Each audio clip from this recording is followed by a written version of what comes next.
some of the younger people in the room, I hope it's not the last time you do this. Because if you do it again, it means you have accepted a position of responsibility in Canadian society. You've become a peace officer, joined the Canadian Forces, you've been elected to Parliament, you've been called to the bar.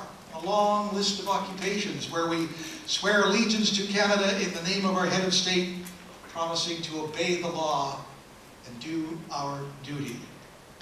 The oath is not a one-way thing that we just say and nothing comes back. Because the Sovereign, Her Majesty, has promised in the coronation oath to govern the peoples of Canada according to Canadian law and custom. It's thereby guaranteed that the Canadian state, the Canadian Crown, will protect our rights and freedoms. The most important thing that people do, that we elect to Parliament do, is to protect our rights and freedoms. So take the words of the oath to heart. The oath is the bond between you and your fellow citizens. The people you brought here today, the people you pass when you leave the hotel, or just pass on the street, or line up behind in the coffee shop or the grocery store later today. Being a Canadian, of course, is more than having a piece of paper. It means sharing a common set of values, having specific rights and responsibilities. Because being a full member of the Canadian family requires that you actively take responsibility for the duties that lead to the protection and the maintenance of the rights and freedoms that we enjoy. The Canadian Charter of Rights and Freedoms, of course, begins with the declaration that Canada is founded upon principles that recognize the supremacy of God. Whether you're a believer or not, that phrase, while it highlights the importance of all religious traditions to Canadian society, it also highlights the dignity and the worth of each individual person. The Charter also states that Canada is founded upon the rule of law. Chief Superintendent Michael O'Reilly and his colleagues for 140 years have dedicated their lives to maintaining that condition in our society. For instance, for Chief Inspector O'Reilly this morning, this is his 103rd occasion when he has volunteered at a citizenship ceremony.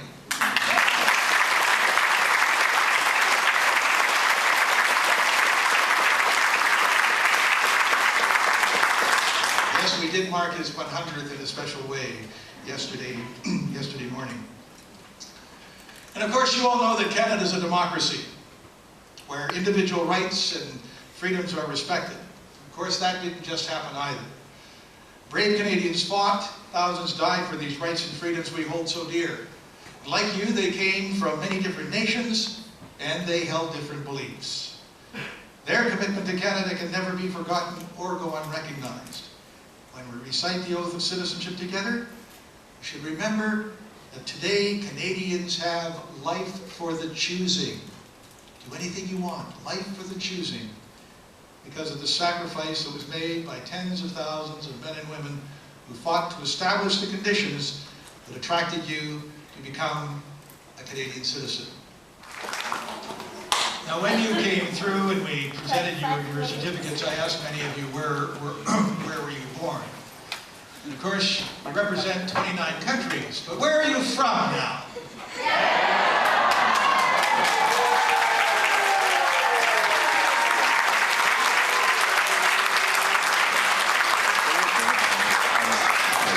You entered the theater from 29 countries, and now together you are from one. Ladies and gentlemen, it's my pleasure to welcome to your ceremony the Member of Parliament for Victoria, Mr. Murray Rankin.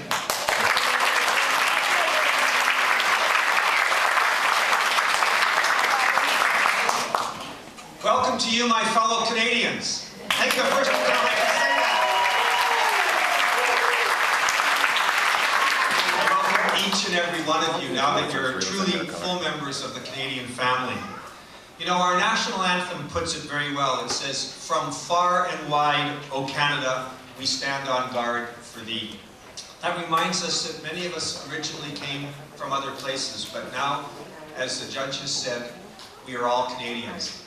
You know, I get quite emotional at these ceremonies. Not as much as my friend from the riding next door named Randall Garrison, because he always gets choked up at these citizenship ceremonies. You know why? Because he points out at every one that he himself was in the audience a few years before as a new Canadian, and now he sits right behind me in Parliament. And I guess the point I'm trying to make is that we all come from far and wide, and we all contribute in very different ways to this great country. I sit in Parliament as an opposition member of Parliament, but I never for a second think that the people across the way or the people down the way don't share the same love of Canada that I do. What unites us is a kind of quiet Canadian burning love for this country, and I know that you care deeply about it, or you wouldn't have taken the step that you've taken today. So I just want to congratulate you and thank you for taking that step, that last step, to be fully members of the Canadian family.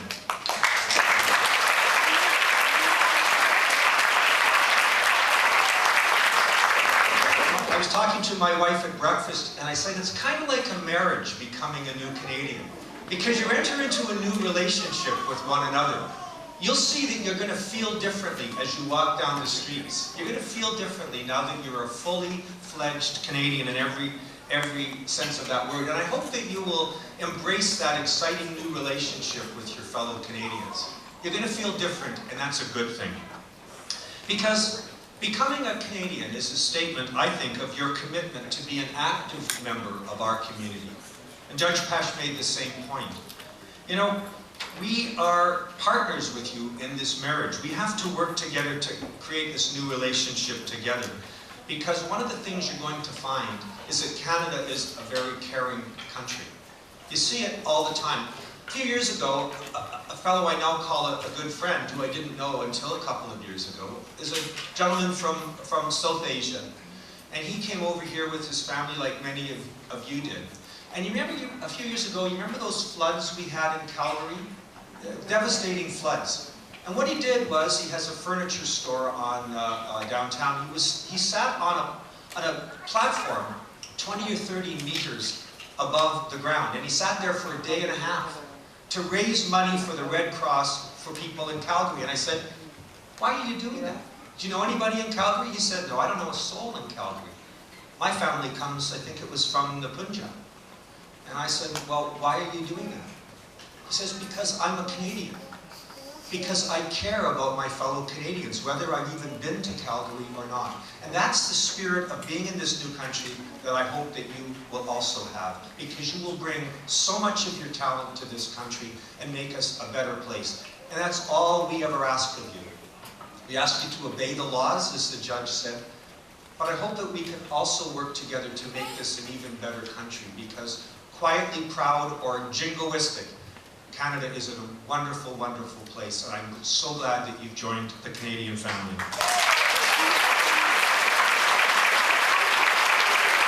Showing your love for this great country and reaffirming your citizenship if you're a Canadian. If you're not a Canadian yet, it's probably good practice anyway. So with your holy book in your left hand, if you have one, raise your right hand, repeat after me in a loud, clear voice so that the person beside you can hear and the officers can see you. Repeat after me. I swear. I swear. That I will be faithful. That I will be faithful. And bear true allegiance. And bear true allegiance. To Her Majesty. To Her Majesty. Queen Elizabeth II. Queen Elizabeth II. Queen of Canada. Queen of Canada. Her heirs and successors. Her heirs and successors. And that I will faithfully observe. And that I will faithfully observe. The laws of Canada. The laws of Canada. And fulfill my duties as a Canadian citizen. You put down your hand for a moment, but we're going to do it in the other official language, en français, in French. It's a symbolic gesture that recognizes the respect for the equality of English and French in the institutions of Parliament and throughout the Government of Canada. And of course, your right to be served in either official language when you deal with the federal government.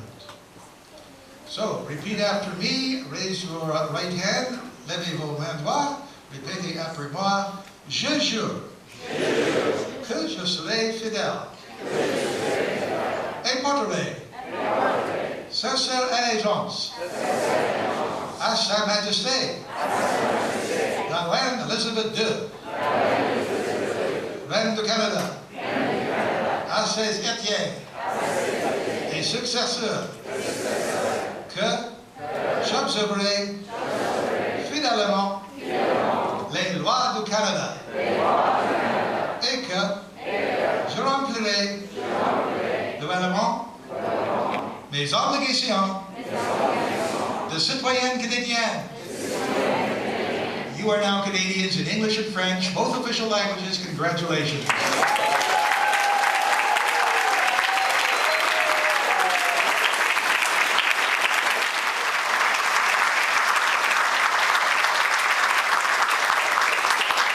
And of course, ladies and gentlemen, just like William's grandparents, for you, I know it took sacrifice to become Canadians today.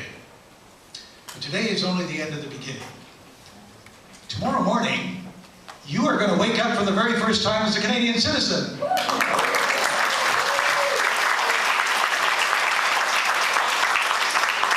Face the day with determination and indeed some pride. Go about your day with a sense of teamwork and discipline to help us build a better Canada. Because Canada exists in the terms of each individual person. You are part of Canada's diversity. And it is diversity that gives Canada its individuality in all the world. People from different places working together to make good things happen for each other and others. By choosing to become a Canadian citizen, you've shown that you're no longer satisfied with being a guest. You're at the table. You can reach for the potatoes, or the rice, or the quinoa, whichever it might be. Each of you is going to serve Canada in your own way. I know that. You're going to build families, build businesses, but build the common good.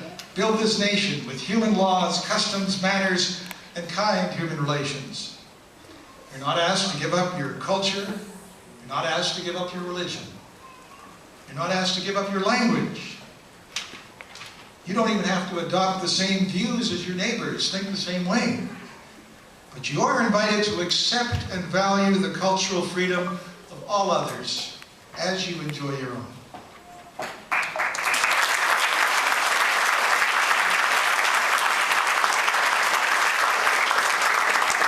And at the same time, Canadian citizenship means accepting responsibility and caring for the rest of society, because there's so much we still need to do to provide all Canadians with the chance to succeed and create a future in which we can all share.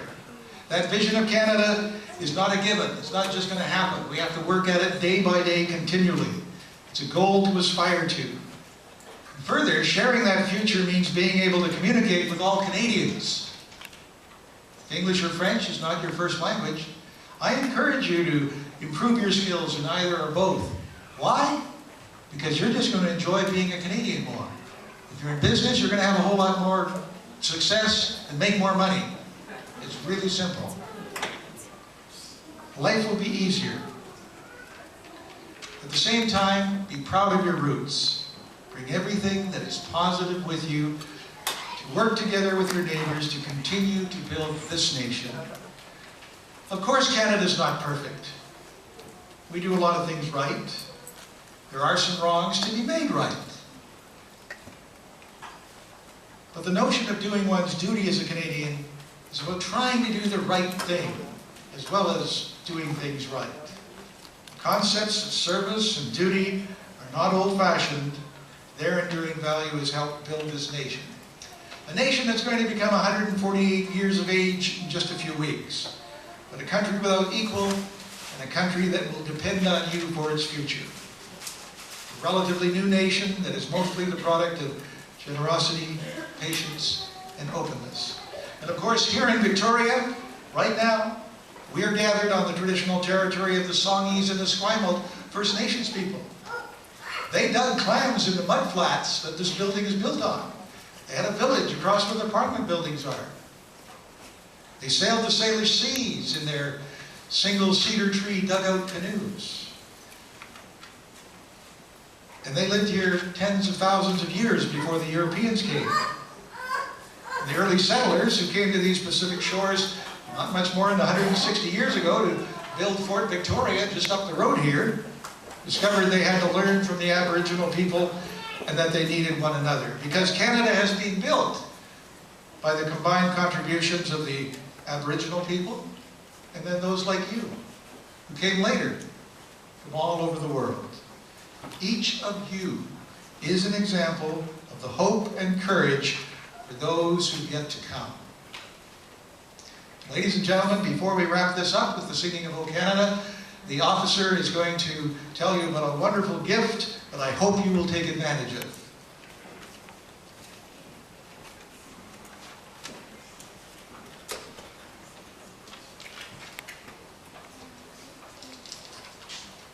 And now we at Citizenship and Immigration Canada are delighted to tell you about a very special gift. As our newest Canadian citizens, you are eligible for a cultural access pass that will give you free admission to more than 1,200 museums, art galleries, historic sites, and parks across Canada for 1 year. You'll also get special discounts on travel and be able to discover the best of Canada from coast to coast. The Cultural Access Pass is a welcome gift just for you from the Institute for Canadian Citizenship. Your pass expires 1 year from today, so go online and register soon. All the information you need to register is on the leaflet that you received today with your certificate. I would now like to take this opportunity to extend my own congratulations to all of you on this very special day. I wish you all health, happiness, and success as new Canadians.